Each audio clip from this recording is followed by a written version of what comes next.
So in 10 years of doing photography, I have plenty of things I regret. One of those being flying up to New York with my friend Chris and doing corporate headshots even though we had absolutely no experience. That photo shoot did not go well. Or the time I tried to sell a $300 luxury photo book. That book did not sell very well either, but those are just small bumps in the road on this journey of me pursuing professional photography. But today, we're talking about some of the major regrets that I have, regrets that have impacted the entire course of my career, and some of these regrets are still things that I'm figuring out how to correct for. And this video is going to serve as just some advice and hopefully some information that can help you on your journey pursuing photography, videography, or anything creative in general. Now, before we get going, a quick shout out to today's sponsor, Professional Photographers of America. Join the community of 35,000 photographers and find equipment insurance and business tools for photographers just like you and me. So let's get into it. The first major regret that I have as a professional photographer is having inconsistent file storage. This is a problem that just sneaks up on anyone doing photography as their job. They start out with their computer, they fill up their computer with photos, and they just dump them on a lacy hard drive or a cheap hard drive, something they can afford, which I completely understand because when I first started out, I didn't have the means to buy some crazy hard drive system. But what happens is that hard drive fills up, you buy another lacy drive, and the cycle continues until the point you are like me and you have 7, maybe 8 different hard drives, and 10 years into your career, you're looking on BH and you're looking on forums trying to figure out the best solution for your storage. The second major regret that I have is not updating my computer faster. I was one of these people who was always investing my money into camera gear, buying a new lens, buying a new camera body, and then I would sit and have to edit photos, and anytime I loaded up Photoshop or I did anything that was a little more intense with Lightroom, my computer froze. It just didn't work, and the boot up time on my computers would take forever until last year, almost 9-8 years into my career, when I finally decided to invest a lot of money into my computer, and it was the smartest decision I've ever made. A powerful computer makes your life so much easier as a creator. Once again, when you're first starting out, just make do with what you have, but when the opportunity comes where you have to choose between buying another camera body that you probably don't need or upgrading your computer to something that can speed up your business, upgrading your computer is the move. I mean, I have absolutely no regret dumping almost $10,000 into this MacBook and the studio display behind me. One of the best decisions I ever made. And once again, I have to make the disclaimer because I just named a price of something that I use. It is totally fine to start where you can start, work with what you can afford, but when the moment comes where you're considering upgrading your computer and you want to be a little bit cheap, which is something that I did over and over and over again, think twice about it, invest into your workflow, and you won't regret it. Now, the third regret that I have is not having insurance for my camera gear.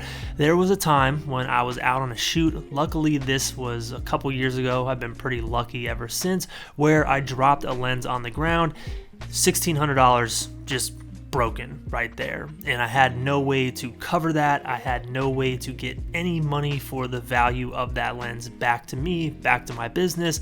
I was just out of pocket. And as you begin to grow in your career, you accumulate more tools, more equipment, more expensive lenses, more expensive cameras. You gotta have some type of plan just in case something goes wrong. Now, you can look into insurance for yourself, but today's sponsor, Professional Photographers of America, is a great tool to insure all your camera gear if that's something you're looking into. You see, now as a member of PPA, I don't have to worry about accidentally breaking camera gear because I have up to $15,000 of gear insurance, and I have gear replacement options with a deductible that is a flat $350. And I already spoke to the mistake of me having photos on a bunch of these different lacy hard drives, which are notorious for crashing. PPA has data recovery services to help you out if you're ever in a situation where a hard drive crashes and you have to get the files off. And on top of that, PPA has awesome business resources to make sure you're legit. Things like cancellation letters can be found on their site when you're a member, and you can also find things like model releases and other tips to help you grow your business as a photographer. So if you're sitting here thinking, I've been meaning to look into gear insurance, PPA is is an amazing option, and they are hooking up all the viewers on this channel with a special discount. Just go to the link in the description down below to get your savings on gear insurance as well as all those business resources.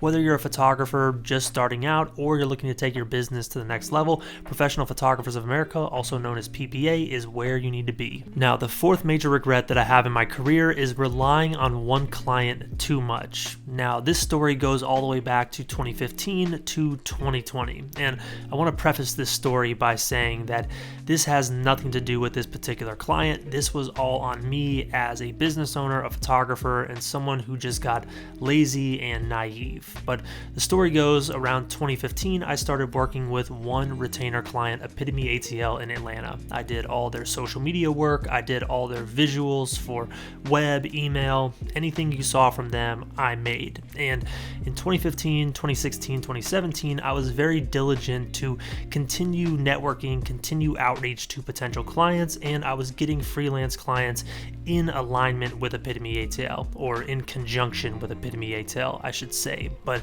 around 2017, 2018, I just started feeling complacent. I thought, you know what, I'm good. I've been doing this job for a while. I don't need to continue to network. I don't need to make new contacts, potentially meet new potential clients.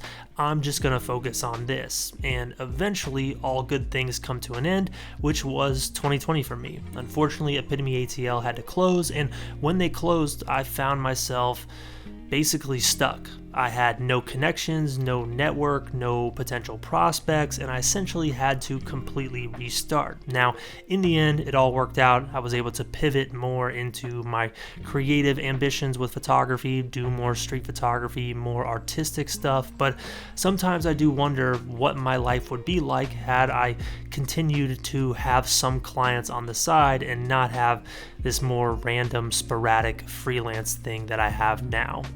Who knows, hindsight's always 2020, but it is a big regret of mine to basically find myself in a situation where I had no prospects and it was all my fault. Now, the fifth major regret that I have is thinking that clients are my friends. Now, this has nothing to do with Epitome ATL. I worked with them for a long time, but early on in my career, I found that I would think that clients became my buddies, and there wasn't this transaction happening between two businesses. And as I've gotten older, I've realized that you can be friends with people, but when it comes to doing business, business is always going to come first. If you do a bad job, someone is going to tell you, even if you think they're your friend. If someone needs to cut budgets in their business, they're going to cut the budget and cut you out, even if y'all are buddies. And you can never take it personal when it comes to business. Now, number 6 is a massive, massive regret for me. So going back to that story from 2020, when I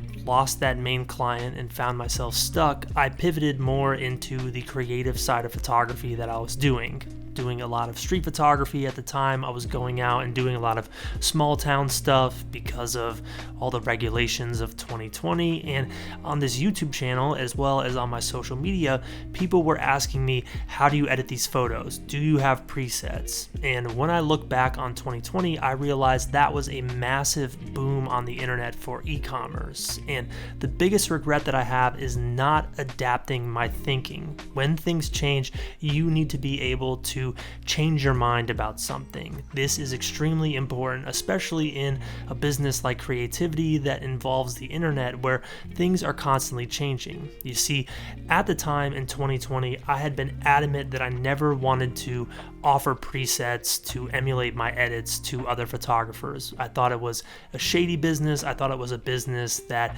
people were ripping other people off in, and to this day, I agree. There was a time where presets, it was like this just massive Wild West of people ripping each other off. But after 2020, I finally sat down and realized, rather than just writing off this section of my business, this thing that people want, what if I solved this problem? And I created the presets that I have now that are based on a system of formulas where I can show people how edits are made, and I've solved this issue that I had with presets for so long. And if I had that mindset in 2020, I probably would have easily pivoted away from Epitome ATL and been able to make money for myself, for my family, for my future, but I missed out on it because I wasn't willing to change the way I was thinking. I was set in my ways of this is bad, this is not something I want to do, rather than solving the problem, which I eventually did, and the presets do well now. I'm glad I have them in my business, but I definitely wish I started that earlier. Now, the final regret on this list, number 7, this one is like a big one for I think most artists out there, and this is me just intentionally self-sabotaging myself. This could go back to what I was talking about with the presets. I might have been scared to make money at that time in my life. I didn't feel like I deserved to make money from people online. Even though people were literally asking me, hey, do you sell presets? I want them. I didn't want to do it. And I'm not really sure what that comes from or why I did that, but there's so many examples in my career of me intentionally limiting what I could do. Probably because I didn't believe that I deserved what was coming to me. Maybe that's some type of imposter syndrome. But another example is I released a small photo book. It was almost like a zine in 2019. And when I released that, I knew I needed to make more than 100 copies. But I was so scared of the book not doing well. I was so scared that I don't know, people wouldn't like it even though I had a following online and people were excited about it. I only printed 100 of them and they sold out in about 15 minutes. And it took me months to restock that book. I eventually sold more of them, but I oftentimes look back on that moment and think to myself, why didn't you try harder? Why didn't you believe in yourself? Why didn't you print at least 300, 400, 500 of these and see what could happen? If they sold out in 15 minutes, who knows what you could have done for your future if you had just believed that it was possible, rather than limiting the potential of this project you put so much time into creating. And there's been moments on YouTube where I've done the same thing. I've intentionally made a title not as, aggressive as it could be to get clicks because I was scared of upsetting people. Or there was a time in 2020 where I put out a video and there were a couple negative comments. Maybe it wasn't my best video, but it was doing really well on views, and I deleted it because I was just scared of the reaction. I was scared of not being liked. I had this belief that everyone had to like what I did. It always had to be perfect. And now as I've gotten older, I realize the only person that matters is me. I need to make things that make me happy. If I produce something that I'm happy with and other people purchase it online or they contribute to my business because they find value in it, I shouldn't feel guilty about that. I should feel good that I made something that's helping other people. And at the end of the day, that's what a business does, is it gives to other people. And in return, you get that fulfillment from giving. So sitting around all day and worrying about other people, worrying about if I deserved what I was getting, worrying about if I was good enough, if it was going to be perfect, never served me. And unfortunately, it took me until I was in my 30s to really figure that out. So if you have limiting beliefs or you view yourself in a certain way mentally, even if it's subconscious, you can't overcome that until you address it. And I wish I had figured that out way, way earlier, because who knows what my life could look like. Not to say I'm not happy with where I'm at. Things have gone great. It's just looking back on these times with the more mature lens that I have now, I just wish I could go talk to that person and say, hey, you deserve all this. You're working hard. You're making great things. Believe everything that's coming to you and don't put a limiter on it. But those are the 7 major regrets of my photography career. If you happen to be a working photographer watching this video, or you clicked on it to get insight, feel free to let me know your thoughts, maybe regrets you have in the comments. If you enjoyed this video, do me a solid, hit the thumbs up button, subscribe if you are not yet, and big thank you to Professional Photographers of America for sponsoring today's video. Remember, you can go to that link in the description down below for a special discount on gear insurance. Y'all are the truth. See y'all next time.